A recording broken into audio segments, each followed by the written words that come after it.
between 1958 and 1961, France did something absolutely horrible. France made the Francophone African countries, and I don't even want to use that terminology, but I only use it for the purposes of conversation.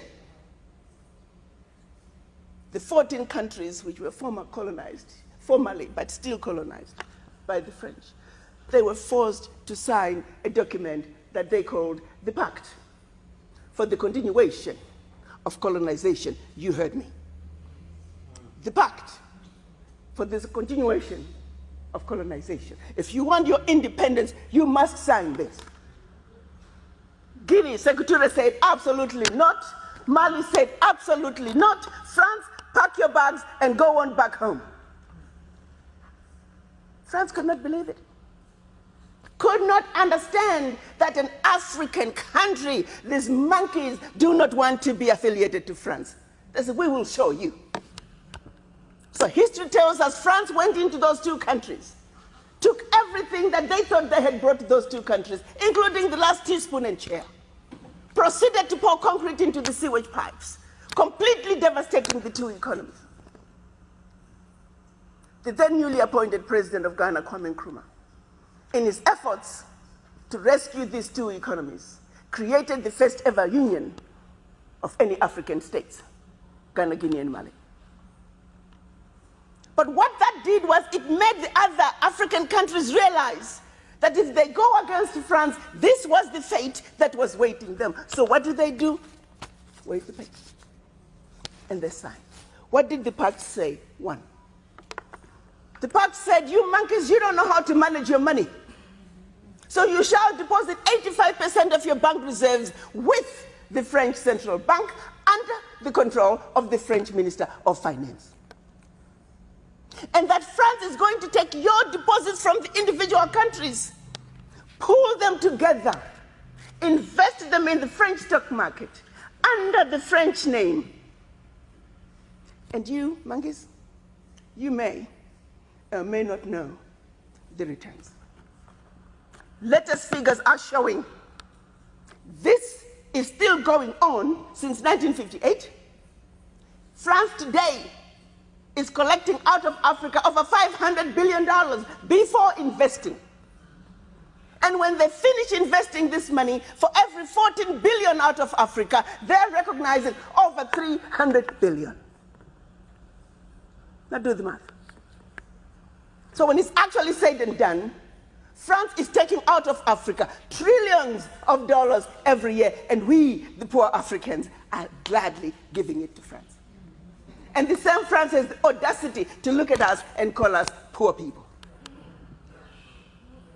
1958. They went further with the Pact. You see, we will also print your own money. We will print your money for you.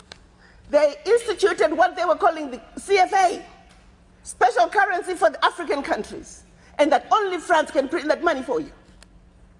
They went on to say all the contracts, large contracts, public and private, French companies have the first right of refusal. All your minerals discovered, yet to be discovered, France has the first right of refusal. Now, my brothers and sisters, if one of you was to wake up one morning and you're president of one of those countries, and your chief of staff walks in the first day and starts reading you out the do's and don'ts as stipulated by the Pact for the Continuation of Colonization, what power do you have? None. And the same countries that are stealing from Africa, they have the audacity to look at Africa and say, Africans, what's wrong with you? Why can't you all take care of yourselves? Well, let's start by leaving our $500 billion on the continent. But what they do instead, they want to throw you with a smoke screen. Your African leaders are corrupt. Well, you know, I gave you that. I mean, not all African leaders are corrupt.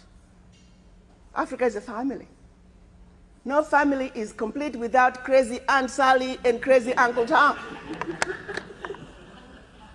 Nobody's perfect.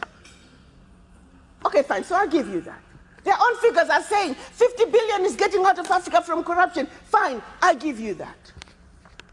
But you do not want me to engage in a conversation that's solely limited to the $50 billion out of Africa through corruption. First, you don't tell me where it's going. You simply tell me it's getting out of Africa. But secondly, there's a bigger thief. You got two thieves, one with a briefcase with 50 billion and the other thief with a briefcase with 500 billion. I am a smart woman. You want me to ignore the one with 500 billion and put all my energies on a suitcase with 50? And by the time the one with 500 billion is done investing, we are talking trillions. Now, do you see how quickly the funds out of Africa from corruption become the larger chunk under the table? And they want you to stay under the table. So you never have to talk about what is on the table. We must wake up, Africans. We must think about our situations. How did we get here? Are we willing to let France